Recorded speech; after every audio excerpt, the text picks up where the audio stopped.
Šaudimas Pekino viešbutyje, nutekėjęs pasikėsinimo planas ir galingiausio Kinijos generolo areštas. Tai skamba kaip filmo scenarijus, tačiau pranešimai rodo, kad tai yra tikrovė, kas ką tik įvyko Kinijos komunistų partijos viduje. Oficiali žiniasklaida teigia, kad generolas Zhangas suimtas dėl korupcijos, tačiau slapti šaltiniai kalba apie nesėkmingą perversmą, kurį vos išgyveno Xi Jinpingas. Viskas prasidėjo, kai Kinija paskelbė, kad pradeda tyrimą prieš savo pirmąjį generolą Zhang Zhujiao ir jo komisijos narį Liu Xingli. Pastaraisiais metais Kinijos komunistų partijoje vyksta karinis valymas, tačiau šis žingsnis pats šokiruojančiausias. Zhang buvo pagrindinis žmogus kalbant apie Kinijos kariuomenę.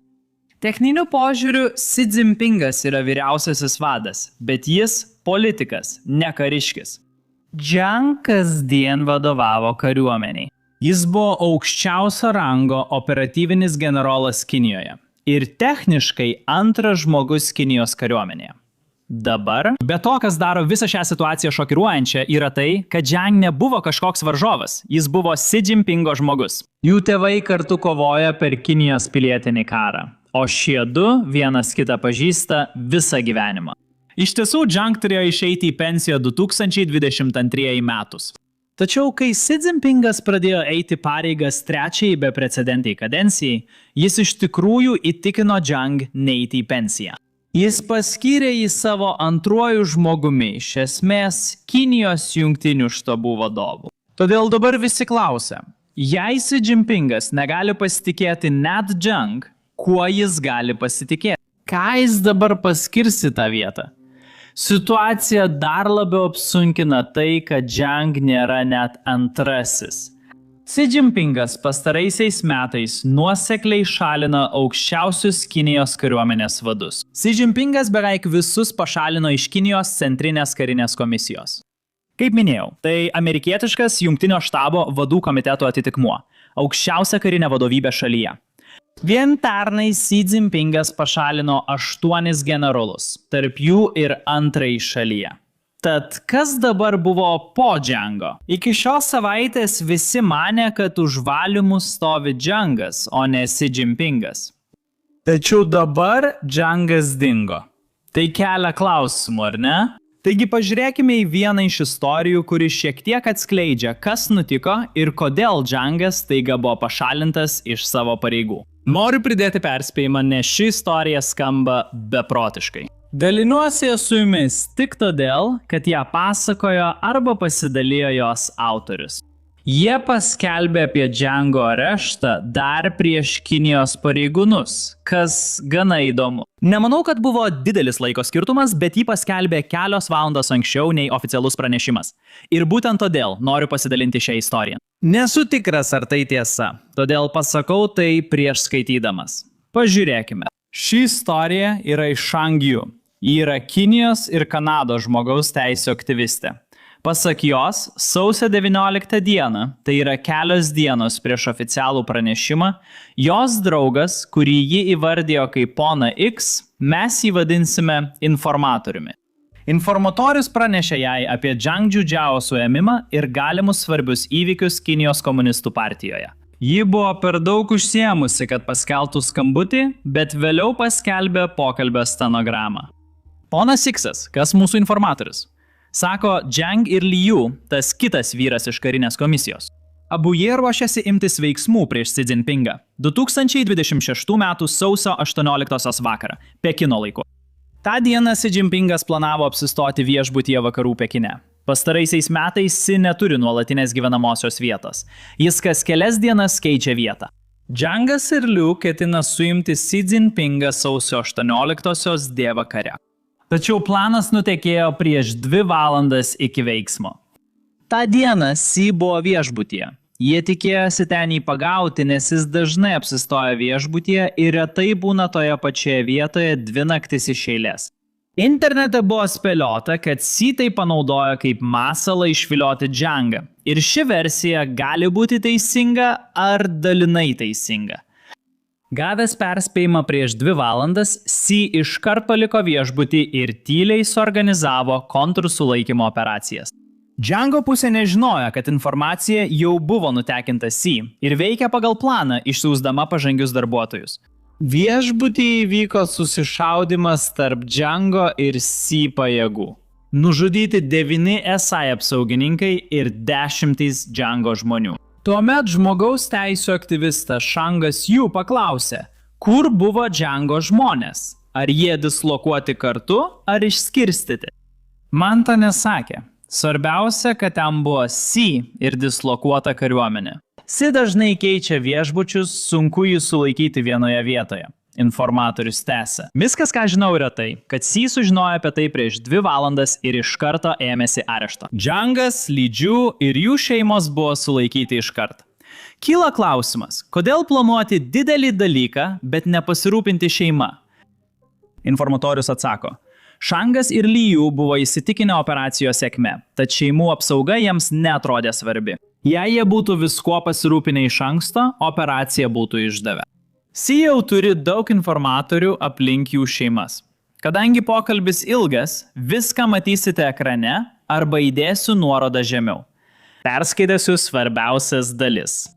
Vėliau pokalbio metu informatorius sako, ką girdėjau, tai kad šis įvykis labai išgąsdino Sea. Jo motina ir sesuo buvo informuotos, jos taip pat buvo išsigandusios. Jos apsistojo šiandieno svečių namuose. Sustiprintos saugumo priemonės, uždaryti visi svečių namai, lauke budi apsauga. Kas paskatino Shangą sukilti? Šis vaikinas buvo artimas Xi Jinpingui, todėl tikėtina buvo priverstas tai pasielgti. Xi Jinpingas nuolat šalino žmonės. Jam niekas nebėra lojalus, todėl susidaro užburtas ratas. Xi labai įtarus, siauraprotiškas, nieko nepasitikė. Žmonės aplink jį gyvena bijodami, tampa atsargesni, bet tuo pačiu atrodo nenatūraliai, todėl lengviau kažkas gali nutikti ne taip. Be to, Kinijos komunistų partijos sistema iš esmės yra juodoji dėžė, todėl visi nuolat rezga intrigas vieni prieš kitus ir saugosi vieni kitų. Ši dalis yra teisinga. Kinijos politika yra žymiai slaptesnė nei daugumos kitų atvirų šalių. Tiesa, Šiaurės Korėja slaptesnė, bet Kinija visai kitame lygyje. Rusija tam neprilygsta. Todėl mes nežinome, ar ši istorija yra tikra ar ne, arba kiek joje tiesos, bet ji tikrai skamba labai dramatiškai. Dabar, jie kalba apie Kinijos vyriausybės pranešimo formuluotę, kurios tuoj pasiklausysime. Dar įdomus aspektas. Laikas tarp pranešimo ir arešto, arba atvirkščiai, nes anksčiau, kai jie vykdė panašias valymo akcijas praėjusiais metais, paprastai Kinijos komunistų partija užtrukdavo kelis mėnesius, kol paskelbdavo apie areštą. Internete sklandydavo gandai ir jie tęsdavosi mėnesius, kol sulaukdavome oficialaus pranešimo. Šį kartą atrodo, kad pranešimas pasirodė vos po kelių dienų nuo tikrojo arešto arba tyrimo pradžios. Taigi, dabar paklausykime pranešimą. Kinijos komunistų partijos politbiuro narys. Zhang Yuse, Centrinės karinės komisijos pirmininko pavaduotojas, Centrinės karinės komisijos narys, Centrinės karinės komisijos Jungtinio štabo departamentas, Jungtinio štabo departamento vadovas. Liu Zhenli įtariamas rimtais drausmės ir įstatymų pažeidimais. Kinijos komunistų partijos centrinio komiteto svarstymu buvo nuspręsta pradėti tyrimą prieš Zhang Yuse ir Liu Zhenli. Oficiali Kinijos pareiškimas kaltina Zhang Yuse rimtais politinės, organizacinės, sąžiningumo, skaidraus valdymo, masių ir darbo drausmės pažeidimais. Skamba kaip daug drausmės, todėl leiskite jums tai supaprastinti. Tai iš esmės KKP kalba. Už. Jis padarė tai, kas nepatiko Xi Jinpingui, bet ji mums nesako ką. Po kelių dienų po arešto pranešimo Wall Street Journal paskelbė stulbinančią ataskaitą. Jie teigia, kad Zhangas tariamai suimtas už Kinijos branduolinių paslapčių perdavimą CŽV. Tai didelė istorija, pažiūrėkime ją. Ataskaitoje teigiama, kad informacija gauta pasitarime su aukščiausiais Kinijos kariuomenės pareigūnais. Šis pasitarimas įvyko prieš viešą pranešimą, matytą anksčiau šiame susitikime. Kinijos komunistų partija pranešė, kad Zhangas tyriamas dėl politinių grupuočių kūrimo, nes bandė telkti žmonės savo tikslui. Jis bandė sukurti koaliciją Kinijos komunistų partijos viduje, o pasak aukštų pareigūnų, tai kenkia partijos vienybei ir prieštarauja partijos įstatymams. Jis taip pat buvo tyriamas dėl piknaudžiavimo įgaliojimais Centrinėje karinėje komisijoje, aukščiausioje Kinijos komunistų partijos karinės valdžios institucijoje. Jie iš esmės skiria kontraktus statybai ar samdymui, pavyzdžiui, gamyklos statybai. Institucija sprendžia, kas gaus kontraktą ir kaltina jį korupciją, nes kontraktai tenka jo šeimai ar mokantiems jam. Tačiau visų šokiruojančiausias buvo tas sandoris. Susitikime pranešta, kad Džangas perdavė Jungtinės Amerikos valstijos pagrindinius Kinijos branduolinių ginklų duomenis. Tai paskatino diskusijas apie pranešimą, kurį gavo Wall Street Journal. Todėl manau, kad ši ataskaita ar jos dalis tikriausiai neteisinga. Pagalvokite patys. Įsivaizduokite, kad esate Kinijos liaudės išlaisvinimo armijos generolas ir ką tik išgirdote, jo kalba aukščiausias karinis vadas. Xi Jinpingo vaikystės draugas suėmė. Ir dabar jums sakoma, kad jis buvo CŽV šnipas. Ar jūs apie tai pasakysite vakarų leidiniui? Spėju, kad ne. Spėju, kad niekas to neišduos. Kas labiau tikėtina, ir ne tik pagal mane, bet ir pagal daugelį žmonių, kurie atidžiai stebi Kiniją, kad tai tikriausiai buvo sankcionuotas nutekinimas. Vyriausybės taip daro nuolat ir visur. Jie suplanavo istoriją su žiniasklaida, kad valdytų pasakojimą. O dabar atrodo, kad KKP nutekinimu siekia kontroliuoti pasakojimą užsienyje. Kinijos valstybinė žiniasklaida, skaitomi laikraščiai, tiesiog išvardyja 5 aptartus nusikaltimus. Jis nesilaikė partijos drausmės. Jie apie tai kalba, neminėdami branduolinių paslapčių ar centrinės žvalgybos valdybą. Ši detalė pasirodė tik užsienio žiniasklaidoje. Jei Džangas tikrai pardavė branduolinės paslaptis Amerikai, ar tai nebūtų pagrindinė antraštė Kinijoje? Ar Kinijos komunistų partija nenorėtų jo pažeminti šalies viduje? Tai, kad jie CŽV istoriją skelbia tik užsieniui, rodo, jog tai propaganda, siekianti parodyti Džangą išdavikų užsienyje ir nukreipti dėmesį nuo tikrųjų įvykių. Galbūt įvyko perversmas ar panašus įvykis ir jie nenori, kad užsienio šalis tai tirtų. Tai gali dar visiškai nesibaigti, nes šis Džangas turėjo daug žmonių, kurie jį palaikė. Tiek civilių, tiek žinoma kariškių. Ir aš esu tikras, kad Xi Jinpingas norėtų iš esmės pasirūpinti visais, kurie jam nėra lojalūs. Visai neseniai matėme, kaip Kinijos komunistų partija sustiprino saugumą prie Tiananmenio aikštės. Po jo arešto paskelbimo aplink aikštę dislokuoti policininkai, statomos užtvaros, viskas buvo aukštos parengties. Jie tikėjosi, kad kai kas protestuos ar supyks. Jei būtumėte matę mūsų Tiananmenio aikštę, žinotumėte tai. Daug protestų 1989 metais kilo po vieno žinomesnių Kinijos komunistų partijos lyderių mirties. Tas žmogus iš esmės norėjo padėti jaunimui ir greičiau atverti partiją bei šalį. Ir kai jis mirė, atrodė, kad jaunimas visiškai prarado viltį, jog šalis jiems taps geresnė. Ir būtent todėl jie pradėjo protestuoti Tiananmenio aikštėje. Jei dar nematėte, labai rekomenduoju jums tai pasižiūrėti. Tačiau akivaizdu, kad ši istorija dar nesibaigė. Tyrimas vis dar vyksta. Zhang Jiujiao dar nepašalintas iš svetainės, nors jau paskelbtas tyrimas. Jo nuotrauka ir vardas vis dar CCP svetainėje, kas mano matytomis ataskaitomis reta, tad gal kažkas įvyks. Paspauskite prenumeratos mygtuką žemiau. Aš Semas, iki kito vaizdo įrašo.